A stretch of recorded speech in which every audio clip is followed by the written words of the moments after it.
Ethan woke before dawn. The first pale light of Halem 4 barely reached his small room, but he could sense something was different. The air felt heavy, almost vibrating, and the faint hum of the heating unit sounded louder than usual. He shifted on the floor and noticed that Solara was awake, sitting on the bed, her golden eyes reflecting the dim light.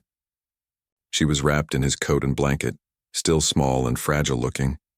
Yet something in her gaze made Ethan feel an unfamiliar weight of importance. She tilted her head, watching him carefully. Then, she whispered something again in her own language. This time he could catch the word clearly. Mother. Ethan frowned. He didn't understand exactly what she meant, but he knew it had to be urgent. He got up quietly and went to the window. The settlement was still asleep, quiet, except for the faint hum of the power lines. Nothing seemed unusual. No patrols, no ships, no signals. Yet the feeling of being watched pressed down on him. Before he could process it, a loud, deep vibration shook the ground.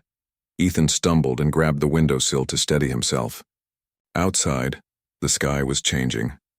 A shadow, massive and dark, moved across the red horizon. His breath caught in his throat. He had never seen anything like it. A massive ship, larger than anything humans had ever built, was descending toward the settlement. Its hull shimmered in a way that made it almost invisible at first, only noticeable because of the dim reflection of Halem 4's twin suns. Solara's eyes widened, but she didn't hide or cry. She stood, clutching the coat tightly. She whispered, "Kalira." Ethan didn't understand. "Who?" he asked. She looked at him with wide, fearful eyes and repeated, "Mother." Ethan's stomach turned. Whatever this woman was, she must be very important if her daughter feared her. And if she was coming here? Ethan realized he might be standing between this alien child and someone far more powerful than him. He grabbed Solara's hand. "We have to get to safety," he said, trying to sound brave. "Come on." They rushed out of his quarters. The settlement was already stirring as people noticed the enormous shadow falling over them. Panic was spreading. Some shouted to evacuate, others froze, staring at the sky. Ethan guided Solara through narrow alleys, trying to find higher ground. From above, dozens of armored figures began descending from the massive ship. They didn't move like normal soldiers. Their steps were precise, almost ceremonial. Weapons were drawn, but they didn't fire. Instead, they knelt in formation, leaving a clear path for someone. Ethan froze. He had no idea what was happening, but he felt Solara stiffen next to him. She clung to his arm and whispered, "Mother." Then she ran. Not toward the soldiers, but toward Ethan. She hid behind him, wrapping her arms around his waist. Ethan turned to face the approaching figures, his heart hammering. The ground trembled as a figure emerged from the main ship.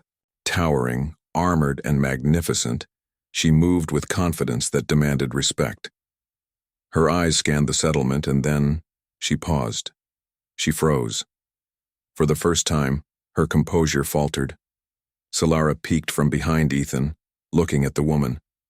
The moment the mother and daughter's eyes met, something unspoken passed between them. Then Solara tightened her grip on Ethan's coat. The soldiers immediately raised their weapons at Ethan, ready to strike. But the mother raised a hand and they stopped. Every single one obeyed her without question. Ethan's heart was racing. He looked at the woman, fear and awe mixing in his chest. Who are you?" he whispered, though he knew she could hear him. The woman's voice echoed across the settlement. "I am Kalira, Empress of the Aurelian Dominion," she said. Her voice was both calm and powerful, like thunder wrapped in silk. She knelt slightly, not fully, but enough that every soldier around her understood her respect was being shown.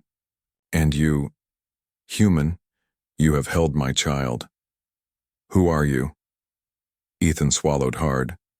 He tried to find the right words, but none seemed correct. He opened his mouth, closed it, and finally said, I just wanted to keep her warm." She was alone and scared. Solara looked up at him with shining eyes. "He kept me safe," she whispered. Kalira's eyes softened ever so slightly. She had ruled hundreds of star systems, fought wars, and commanded armies without hesitation.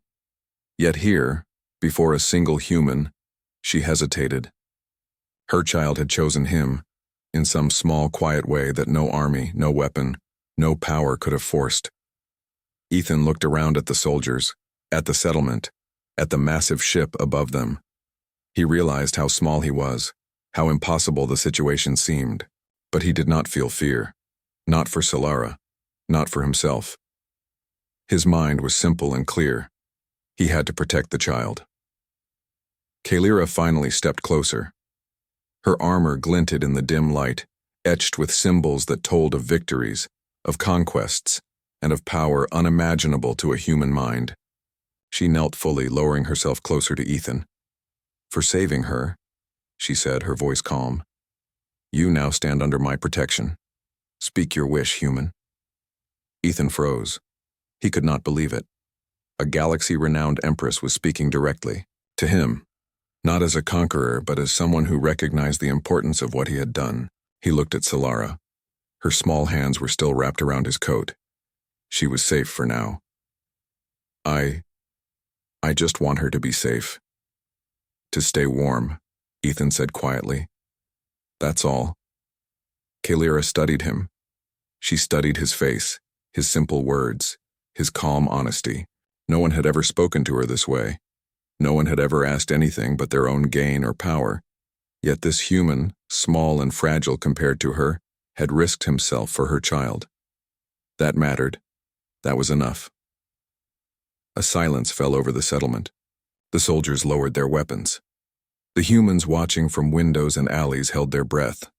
No one moved. It was as if the universe itself was waiting for the Empress to decide the next moment. Then Kalira nodded. It was subtle, almost imperceptible, but it carried authority that shook the ground beneath them. "She will stay under your care until she chooses otherwise," she said. "No one will harm you. No one will touch my child. Understand this clearly."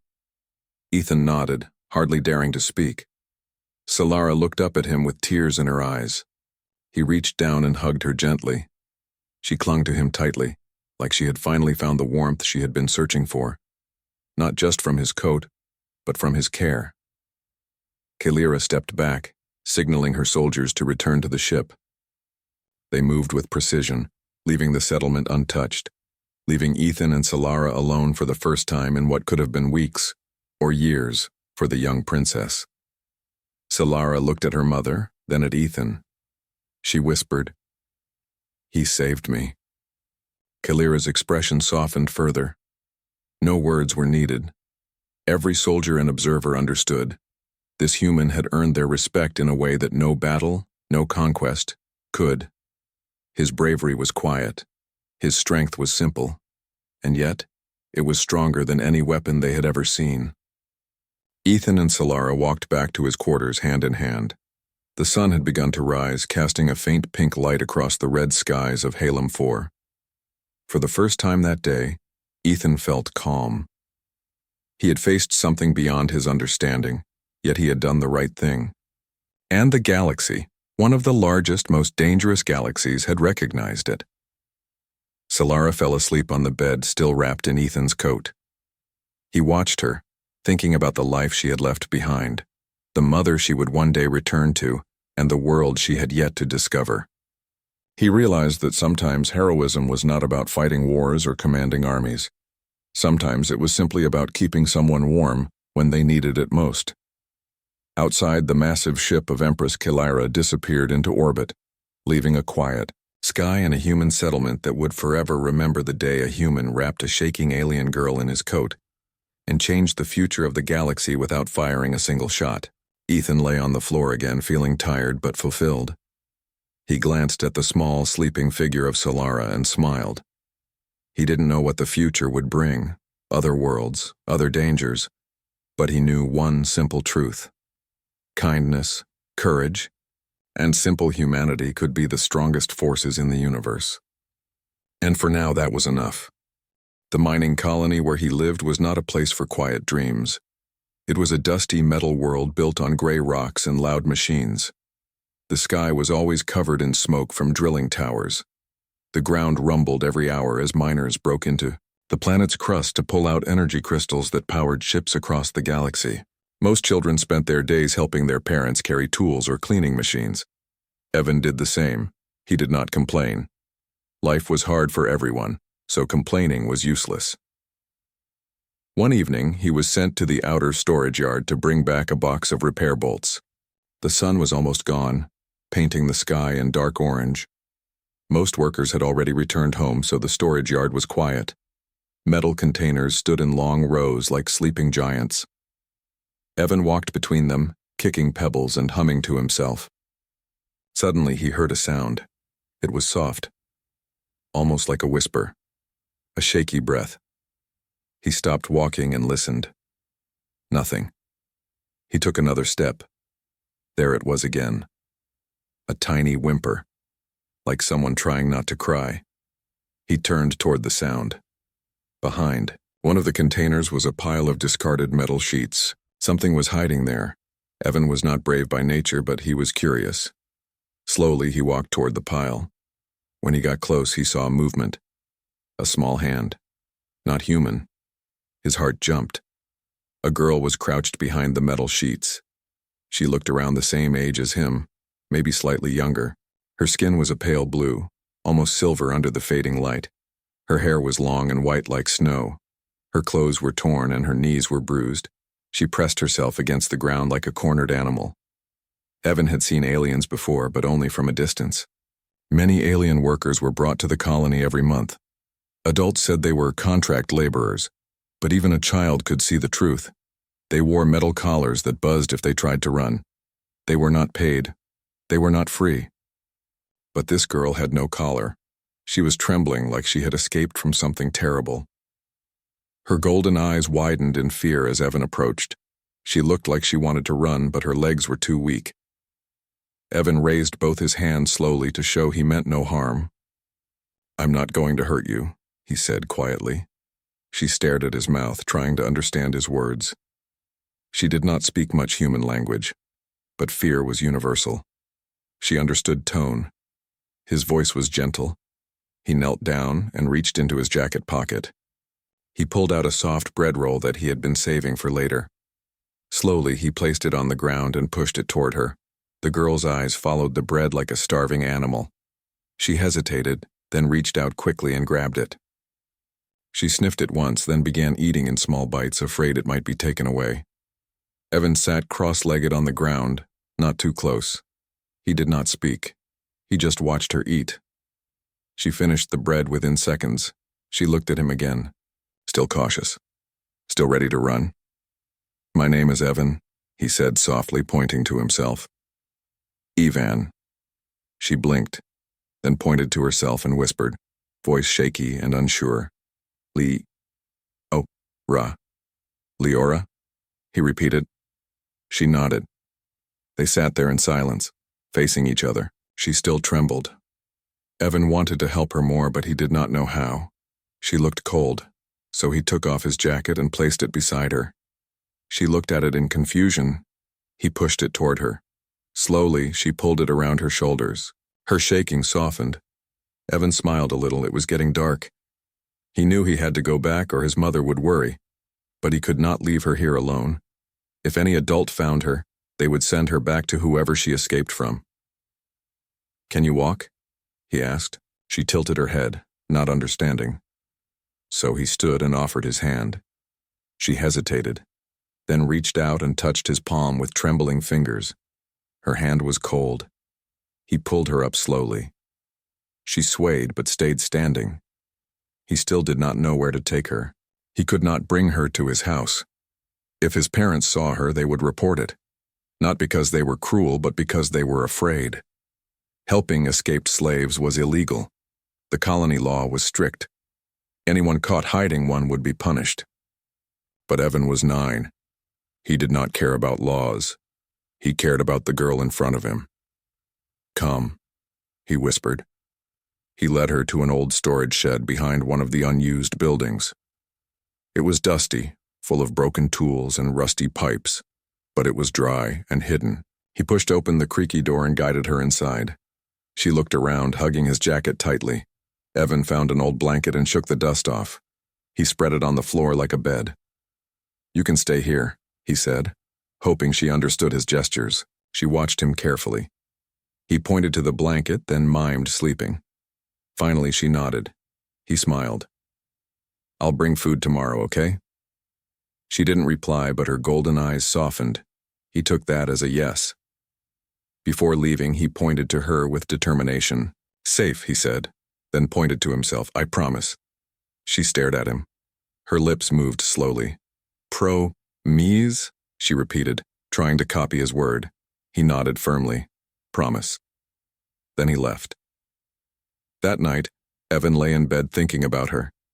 He imagined what she had gone through, where she came from, who hurt her. He did not know why he cared so much. He just knew that he could not abandon her. The next day, he sneaked out early with leftover food, bread, rice, and a small bottle of water. He ran to the shed. When he opened the door, she was curled under the blanket, awake and alert. When she saw him, she sat up quickly. He handed her the food. She took it gratefully. She ate slower this time, glancing at him between bites. Her face was calmer than yesterday. For the next week, Evan visited her every day. He brought food, clean water, and sometimes small toys he no longer used. She did not understand most of his words, but she listened. He told her about his day, about his parents, about how he hated waking up early. She smiled at his dramatic stories, even if she didn't understand everything. One day he brought her a small flower he found near the riverbank. It was yellow and round like the sun. She stared at it with wide eyes, then held it gently like it was the most precious thing in the universe. She whispered, "Lee K." He grinned. "Like? You like it?" She nodded shyly. Little by little, she began to speak more. Her sentences were broken, but her effort was strong. She copied his words. He taught her colors and names of objects. She taught him some words in her language, too. They laughed when either of them pronounced something wrong. Sometimes she would have nightmares at night. He could hear her soft cries when he arrived early in the morning. She would sit with her knees to her chest, rocking slightly. He never asked what she saw. He just sat beside her without speaking until she calmed down. One afternoon, as the sun painted the shed in warm light, she pointed at him suddenly. "You... good," she said slowly. He laughed. "I try." She tilted her head, thinking, then said something unexpected. "You make me safe." Evan froze. Those words felt heavy, too heavy for a child to hear. He looked at her seriously. "I'll always keep you safe," he said. She stared into his eyes, searching for any sign of dishonesty. He grabbed her hand and said something without thinking. "When we grow up, I'll marry you. Then no one can take you away." He did not fully understand marriage. To him, it simply meant forever. Belonging. Protection. Leora did not understand the word marry, but she understood forever, belong, and protection. Her eyes shimmered. She touched his forehead gently with hers, a gesture from her culture that meant deep trust. "Promise," she whispered again. "Promise," he said, gripping her hand tighter. But life does not wait for promises to grow strong. 3 days later, soldiers came. Evan ran to the shed with fresh bread in his hand, but when he turned the corner, he stopped in horror. 3 armored men stood outside the shed. One held Leora's arm tightly. She struggled and cried in fear, reaching out with her free hand. "Evan!" she screamed, finally saying his name clearly. He dropped the bread and ran forward. "Let her go. She's not hurting anyone." One soldier pushed him back roughly. "Step away, boy. This is colony property." "She's not property," Evan shouted, tears forming. Leora tried to break free, but she was weak. One man pressed a metal band around her neck. It locked with a sharp buzz. She gasped as it tightened. "Stop!" Evan yelled, hitting the soldier's arm with his fists. It was useless. The soldier shoved him to the ground. Leora reached toward him desperately, her golden eyes filled with panic. "Promise," she said through trembling lips. "I'm here," Evan cried. "I'll find you. I promise." The soldiers dragged her toward a transport vehicle. She kept her hand stretched toward him until she disappeared inside. The doors slammed shut. The engines roared. The vehicle lifted into the dark sky. Evan stood there shaking, fists clenched, tears rolling down his cheeks. That day, he made the same promise again, not with words, but with his heart. He would find her. He would keep his promise, even if the universe tried to stop him.